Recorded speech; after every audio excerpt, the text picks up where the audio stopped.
ఇప్పుడున్న ట్రెండ్ ప్రకారం అయితే వైబ్ కోడింగ్ అనేది నిజంగానే వైబ్ క్రియేట్ చేస్తుంది.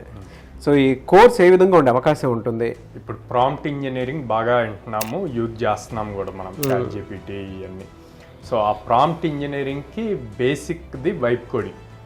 సో ఇది యాక్చువల్లీ ఒక 2-3 ఇయర్స్ నుంచి ఉంది, కానీ అప్పుడు అంత ఎలివేట్ అవ్వాలా. ఇప్పుడు ప్రాంప్ట్ ఇంజనీరింగ్ బాగా వినిపిస్తునేసరికి ఇప్పుడు రీసెంట్గా వైబ్ కోడింగ్ కూడా బాగా అందరూ యూజ్ చేస్తున్నారు. ఇది ఎక్కువగా కిడ్స్ ఎక్కువ యూజ్ చేస్తున్నారండి. ఓకే, అంటే దీనికి మీరు కోడింగ్ ఏం రాయాల్సిన అవసరం లేదు.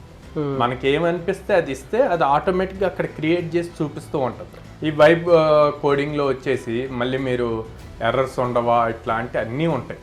But this is a learning starting of the coding. ఇప్పుడు అంత జనరేషన్ మారింది, ఏ సైడ్ వచ్చింది కాబట్టి వైబ్ కోడింగ్తో స్టార్ట్ చేసి అక్కడి నుంచి ప్రాంప్ట్ ఇంజనీరింగ్కి ఇట్లాగే డిఫరెంట్ రోల్స్కి వస్తారు అనమాట. కోర్స్ ఎవరైనా నేర్చుకోవాలి అనుకునేటువంటి వాళ్ళకి ఎన్ని డేస్ ఉంటుందండి? ఇదంతా కూడా మనకి 40 days కోర్స్ అండి. ఎలా sir on average salary package వాళ్ళకి ఏ విధంగా ఉండే అవకాశం ఉంటుంది? 4 LPA యావరేజ్ ఉందండి. 4 LPA